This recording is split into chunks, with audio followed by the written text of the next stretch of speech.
के प्राचीन वैज्ञानिक थे, जो भारत के ऋषि थे, इनके पास बहुत सारा ज्ञान था। खैर, अब ये तो मुद्दा हमेशा बना ही रहेगा। आगे बढ़ते हैं कि हम सब बने हैं छोटे छोटे कण यानी एटम यानी परमाणु से, हम सब एटम से बने हैं। ये एटम किससे बना है, आओ समझते हैं एटम किससे बना है। तो प्रारंभिक रूप में 3 पार्टिकल मिले थे एटम के अंदर। एक तो जे थॉमसन ने इलेक्ट्रॉन को खोजा था, बोला था कि इलेक्ट्रॉन नेगेटिव आवेश, नेगेटिव चार्ज वाला कोई पदार्थ है जो गोल गोल गोल गोल घूमता रहता है परमाणु में। किसके गोल गोल घूमता है, तो बोला गया कि एटम के बीच में एक बहुत ही ठोस एक चीज है, एक पदार्थ है, जिसको बोलते हैं हम लोग न्यूक्लियस बोलते हैं, है ना, नाभिक बोल सकते हैं। अब ये न्यूक्लियस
मॉडल, बहुत फेमस आदमी थे।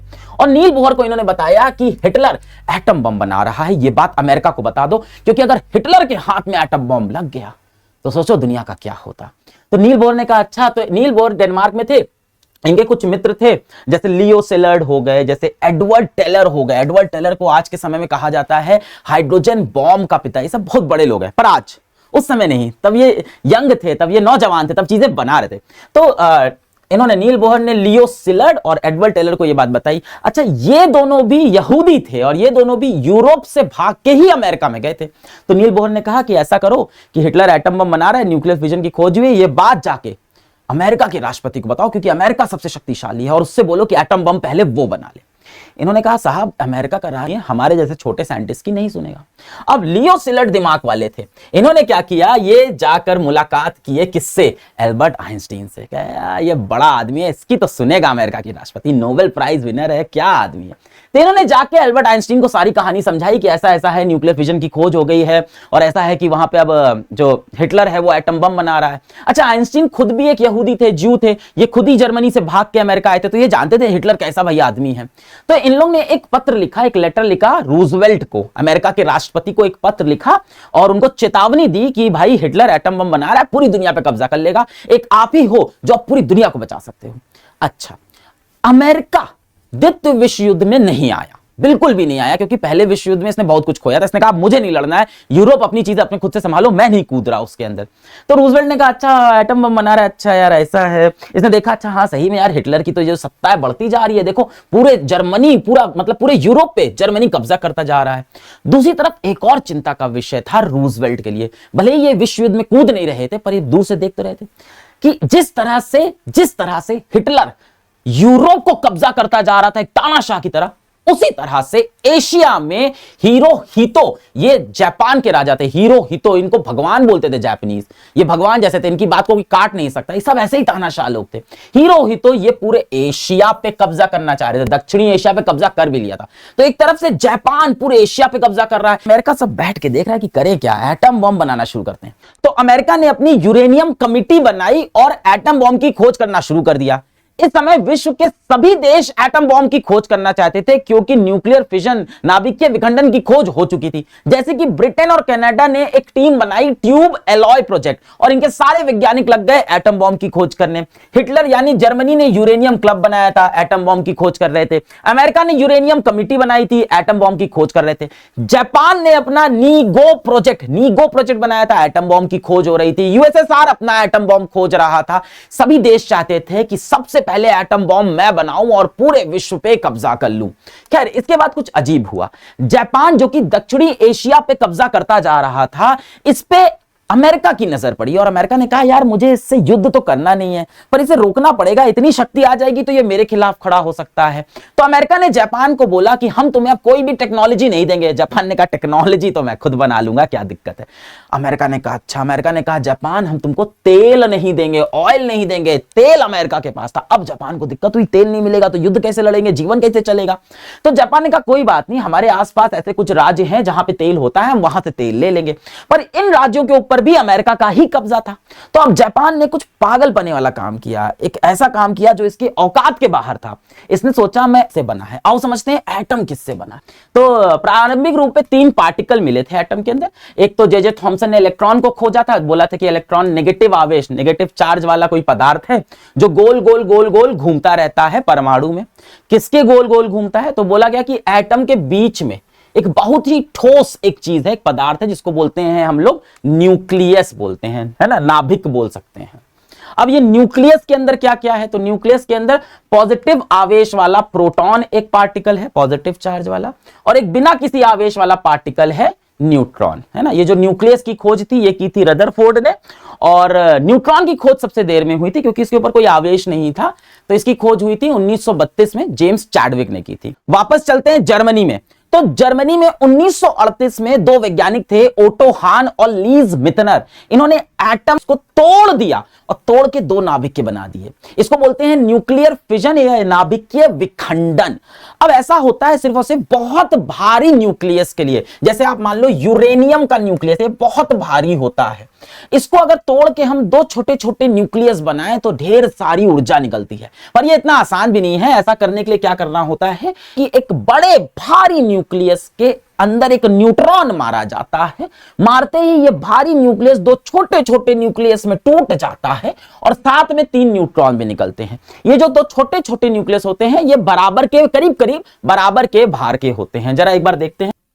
ये एक न्यूक्लियस है, ये न्यूट्रॉन आया, इसको मारा, फिजन हुआ, दो छोटे छोटे इसके न्यूक्लियस बन गए और 3 साथ में न्यूट्रॉन भी निकल गए। तो इस तरह से कुछ कहानी ये होती है। अच्छा, अब इस पूरी कहानी में कहां से ऊर्जा आई, ऊर्जा कैसे आ गई?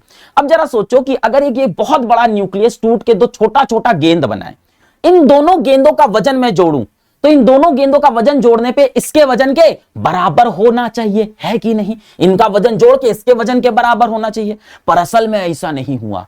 इनका वजन जोड़ने पे इसके वजन हैं, उन 3 न्यूट्रॉन के वजन को भी जोड़ लो, इनका भी वजन जोड़ लो तो भी इसके वजन से कम आ रहा है। कितना कम आ रहा है? 0.1%, है ना? 0.1% यहां से यहां आने पे मास गायब हो जा रहा है। अब ये मास कहां गया, कहां गायब हो गया? तो एल्बर्ट आइंस्टीन ने इसका आंसर दिया। एल्बर्ट आइंस्टीन ने बोला कि ये जो ऊर्जा होती है और ये जो पदार्थ, जो मैटर है, जो मास है, ये दोनों एक ही चीज है। अगर कहीं से मास गायब हुआ है तो वहां पे ऊर्जा बनी होगी। कितनी ऊर्जा बनी होगी? इन्होंने कहा जितना मास गायब हुआ है उसको गुणा कर दो प्रकाश की जो गति होती है उसके पावर 2 करके, E = mc²। आप ऐसे समझो कि अगर आपके पास 1 किलो यूरेनियम हो, 1 किलो एक पैकेट भर के यूरेनियम हो, तो दिल्ली जैसी राज्य की, दिल्ली जैसे जगह की 10 दिन की पूरे शहर की बिजली आ सकती है। इतना होता है। तो ये जो ऊर्जा मिली ये बहुत ज्यादा ऊर्जा है। और जो आप सोच रहे हो यही विश्व भर के सारे देश और सारे साइंटिस्ट ने सोचा। इतनी ऊर्जा से क्या बनेगा भाई? जिस समय वर्ल्ड वॉर चल रही है उस समय इतनी ऊर्जा से क्या बनेगा? क्योंकि अब द्वितीय वर्ल्ड वॉर आ गई, सेकंड वर्ल्ड वॉर, अब बता रहे हैं इसके बाद सेकंड वर्ल्ड वॉर आने वाली है। अब सब सोच रहे हैं कि इतनी ऊर्जा से कौन बिजली बनाएगा? बिजली बाद में बनाएंगे, अब बम बनाते हैं। इसके बाद जो हिटलर थे, इन्होंने ट्रीटी ऑफ वर्सिलीज, जो समझौता हुआ था ना संधि वाला, उसको तोड़ दिया। अपनी सेना बनाई और जाके ऑस्ट्रिया पे हमला किया और ऑस्ट्रिया पे कब्जा कर लिया। इसके बाद जर्मनी ने चेकोस्लोवाकिया पे हमला किया, इस पे भी कब्जा कर लिया। अब जर्मनी सही में विश्व की सबसे बड़ी शक्ति बनना चाहता था। जर्मनी ने इसके बाद पोलैंड पे हमला किया और यहीं से शुरुआत हुई द्वितीय विश्व युद्ध, सेकेंड वर्ल्ड वॉर की शुरुआत हो चुकी थी। इधर से जर्मनी ने पोलैंड पे हमला किया, इस तरफ से यूएसएसआर ने हमला कर दिया। तो जर्मनी और यूएसएसआर ने आपस में समझौता कर लिया, दोस्ती की, और बोला पोलैंड को आधा आधा बांट लेते हैं, आधा तुम रख लेना, आधा हम। इसके बाद जर्मनी ने डेनमार्क पे हमला किया, नॉर्वे पे हमला किया, फ्रांस पे हमला करने लग गए। अब हिटलर पूरी दुनिया पे कब्जा करना चाहता था और हिटलर को पता था अगर पूरी दुनिया पे कब्जा करना है तो मुझे एक ऐसा हथियार चाहिए होगा जिसका जवाब किसी के पास नहीं हो। हिटलर को पता था कि इनकी बर्लिन की लैब में न्यूक्लियर फिजन यानी नाभिकीय विखंडन की खोज हो चुकी है जिसमें बहुत ऊर्जा बन सकती है। अब हिटलर ने क्या किया कि एक यूरेनियम क्लब बना दिया, कहा कि एटम बम बनाते हैं और जिम्मेदारी सौंप दी एक बहुत बड़े साइंटिस्ट को, वर्नर हीजेनबर्ग। क्वांटम फिजिक्स के बहुत जाने माने साइंटिस्ट थे। हीजन इंसानियत के लिए न्यूक्लियर वेपन अच्छा था, पता नहीं, पर जब से ये न्यूक्लियर वेपन बने हैं, जब से परमाणु बम बना है, देखा जाए तो लड़ाइयां कम हो गई, युद्ध कम हो गए, सबको एक दूसरे से डर लगने लगा है। तो ये सवाल मैं आप पे छोड़ता हूं कि क्या ये सही हुआ या ये गलत हुआ, ये फैसला करना मेरे हाथ में नहीं है। मिलेंगे अगले वीडियो में। जय हिंद।